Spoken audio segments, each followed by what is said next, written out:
It's awesome. It's I told the guys after the game last night. I think hockey is the ultimate team sport. So credit to all the guys in Angers that helped me get this award.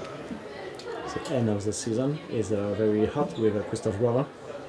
What's your mind in the last games about this? Yeah, it was close all the way through. We were just talking about that, and we're both competitive guys, so it was it was a good battle, and kind of could have gone either way, and the puck was bouncing my way last night, and it helped me out. Honnêtement, j'espérais faire plus, mais voilà, c'est un match en moins, juste 42 matchs cette année. J'aurais voulu passer les 20 buts, mais c'est pas très grave, honnêtement. Ça m'importe pas énormément d'avoir plus ou moins. Ce qui m'importe, c'est vraiment le collectif. Toi, justement, c'est une satisfaction personnelle d'avoir su un peu mener l'équipe quand il fallait. Je pense qu'on a eu aussi un début de saison compliqué. On a aussi perdu beaucoup de gros leaders dès le début de saison avec Loïc Lampéry et Florent Chakashvili. Donc en tant que Français, avec les nouveaux venus, les nouveaux joueurs qui arrivaient aussi, avec l'acclimatation, et voilà, il fallait les aider au plus possible. Donc c'était un peu dur, mais honnêtement j'ai adoré, et voilà, il fallait de toute façon avancer, même si ça a été, le début de saison était très compliqué, mais il fallait trouver une solution, gagner à tout prix, et je pense que c'est ce qu'on a essayé de faire le plus possible. Voilà, maintenant on va passer à autre chose. On a fait les 44 matchs, on est 4e, maintenant on vise le titre. Est-ce que tu peux nous parler un peu de ce quintuplé que tu mets à Gap là? C'est le genre de match où on se sent irrésistible? Honnêtement, j'ai eu beaucoup de chance, on va pas se mentir. J'ai eu beaucoup de chance, des rebonds qui tombaient dans ma crosse. J'ai joué avec 2 super joueurs, avec Thomas Simonsen qui est en équipe de France aussi, et puis Milan Kitnar. Voilà, je pense que tout marchait ce soir-là. Après, j'en ai raté plein d'autres, donc voilà, mais en tout cas, c'était cool. J'aurais bien aimé titiller le record de mon coach, Anthony Wittig, qui s'était à 6. Mais voilà, en tout cas, c'était vraiment cool. En plus, contre Gap, ça me faisait un peu mal au cœur, mais c'était sympa. Content d'être récompensé pour l'effort de la saison. Comme je l'ai dit, un grand merci à tous mes coéquipiers et à tout le staff. C'est un travail d'équipe. Si on sait que nous, les gardiens, si on n'a pas de défense, c'est plus compliqué. Donc voilà, tout le monde a été impliqué. Une grosse saison de tout le monde. Et voilà, je suis très fier de terminer cette saison avec les statistiques qu'il y a actuellement. Même avec Bordeaux, on est 2e meilleure défense et on n'était pas très loin de la première. Donc voilà, il y a une petite fierté personnel puis pour le club, et voilà, on sait que ça va nous aider pour la suite si on arrive à rester régulièrement bon défensivement. Pour les playoffs, ça va être très important, et voilà, c'est ça le but. On travaille toute la saison pour ça, pour finir champion à la fin, et on va essayer de se baser sur cette solidité défensive tout le long des playoffs. Et comment tu l'expliques, cette solidité défensive? Beaucoup d'échanges entre les coachs, les joueurs et puis moi-même. Je pense que ça passe par là, parce qu'il faut que tout le monde ait les infos de qu'est-ce qu'on veut faire, qui est le plus à l'aise avec quoi, et voilà, ça passe par beaucoup de communication. Je pense que c'est un des secrets de notre défensive actuellement. C'est ma première saison avec autant de matchs sans but encaissés. C'était un peu une petite barrière que j'avais, on va dire, où à chaque fois j'en prenais un ou deux, voilà, à la fin. Puis on a réussi à faire sauter ces barrières. J'ai beaucoup travaillé avec mon préparateur mental notamment, que je remercie, parce que voilà, comme je dis, on a fait sauter les barrières, toujours avec mes coéquipiers qui sont restés concentrés à la fin, malgré parfois des scores un peu plus larges. Et ça compte aussi, et voilà, il y a beaucoup de sollicitations de tout le monde pour garder ces scores vierges, et très content du résultat. Yeah, c'est cool. Il y a beaucoup de bons défenseurs dans la ligue. Alors, c'est vraiment un honneur. C'est cool qu'est-ce qu'ils ont organisé ici. C'est un honneur. Un défenseur qui aime être impliqué à l'offensif, mais j'essaie de prendre beaucoup de fierté dans mon jeu défensif, qui n'est pas loin d'être parfait, mais je trouve que dans les dernières années, ça s'est amélioré un peu. Et j'aime marquer des buts et contribuer à l'offensif. Ça fait maintenant longtemps que tu es en France. Comment tu le vois évoluer ce championnat? C'est incroyable. Quand je pense en 2011, juste les clubs,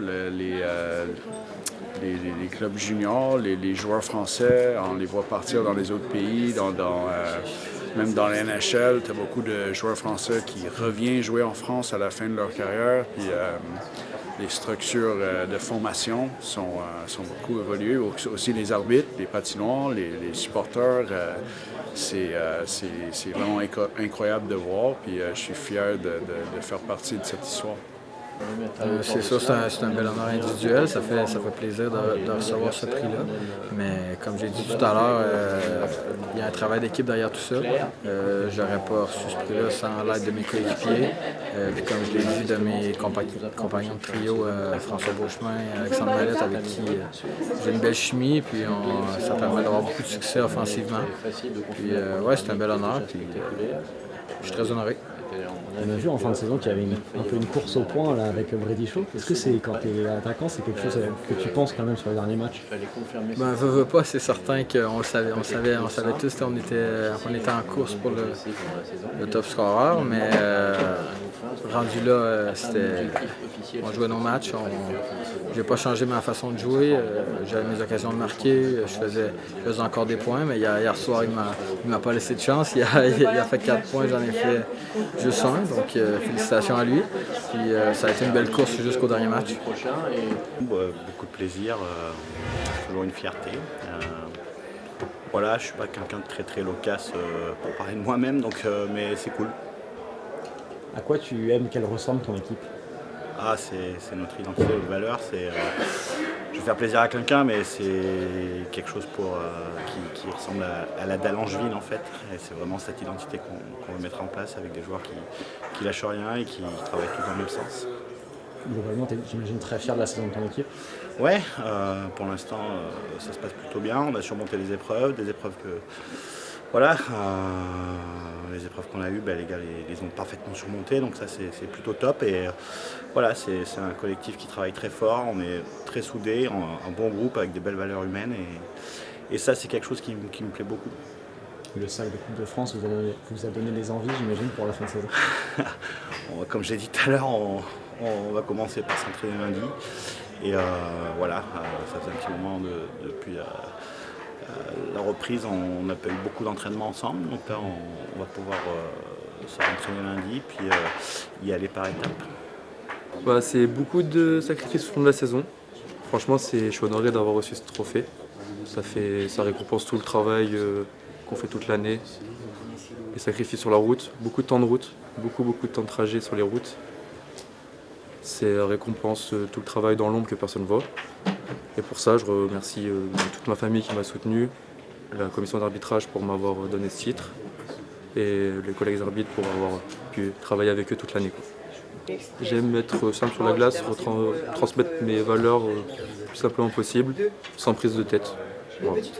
Je suis très honoré justement d'avoir participé à cette cérémonie de remise des trophées de la Cineglass Ligue Magnus. Je suis depuis très peu dans le système, ça fait que 5 ans que je suis dans l'arbitrage. Et depuis cette saison, depuis très peu novembre, arbitre principal en Ligue Magnus. Donc de par le travail, je suis très honoré d'être là et très surpris aussi également de l'avoir en étant jeune, vu que j'ai 22 ans aujourd'hui dans l'arbitrage français, donc c'est très jeune.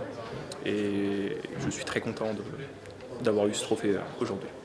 Tout s'est passé très vite en continuant sur la Ligue Magnus en juge de ligne en début de saison, à arbitrer sur les patinoires du secteur des Alpes. Et puis ensuite derrière, dans la foulée, j'étais en parallèle arbitre principal en Division 1.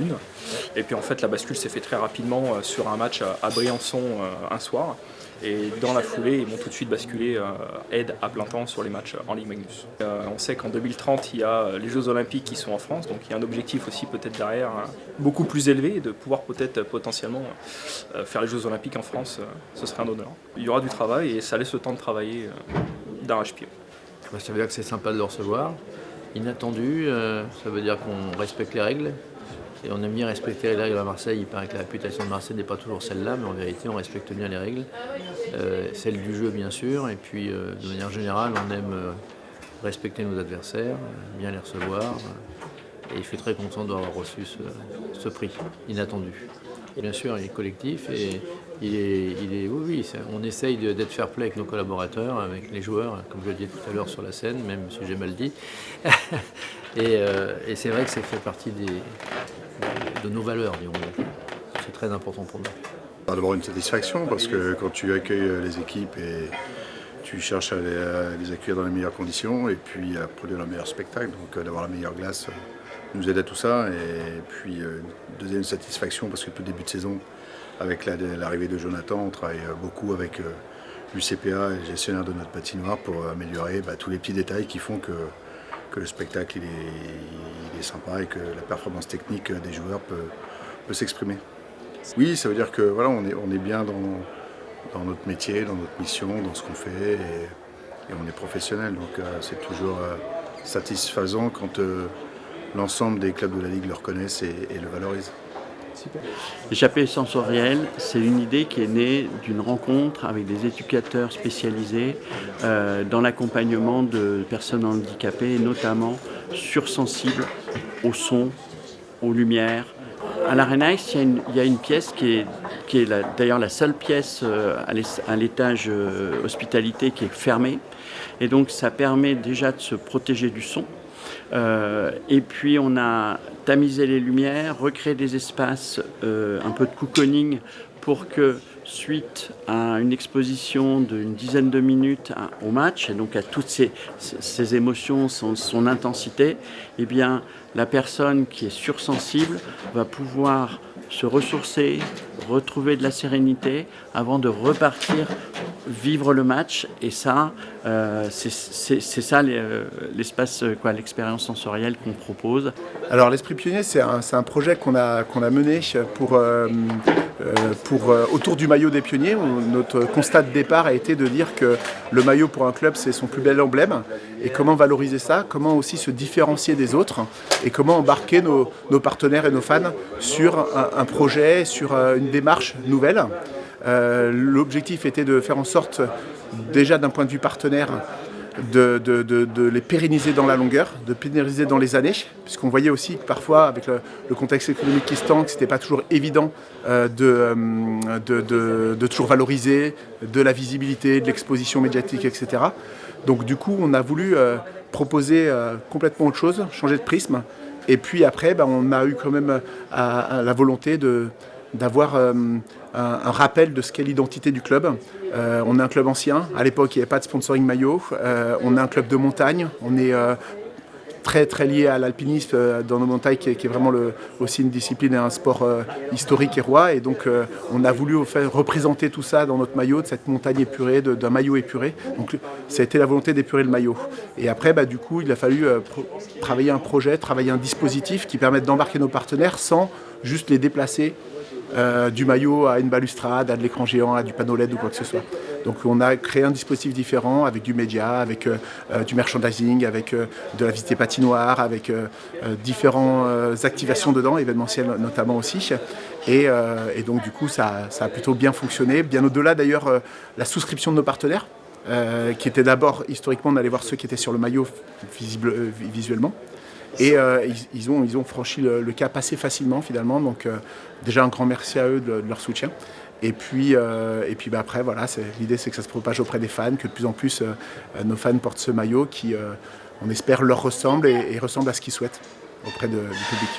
Donc c'est notre 3e soirée des trophées. Encore une fois, c'est une preuve de structuration et de prise d'évolution vers une organisation beaucoup plus mature, beaucoup plus sophistiquée, qui célèbre ses champions et qui célèbre encore une fois d'autres avec l'arrivée des trophées par rapport aux enjeux environnementaux et des choses comme ça. Donc on se dirige vraiment vers une structure de ligue qui se respecte et, comme dans tous les autres grands sports, célèbre sa fin de saison régulière avec ses trophées à la fois sportifs et structurants. On est une fédération sportive, donc il est clair que notre ligue professionnelle, c'est avant tout le capital humain, mais c'est effectivement, même sur le capital humain, regarder nos équipements, les enjeux environnementaux, les enjeux économiques, les enjeux structurants, ça fait aussi partie de cette organisation qui doit être mature et développée et structurée au service du sport. Donc là, on a les deux, c'est important et c'est comme ça qu'on doit avancer.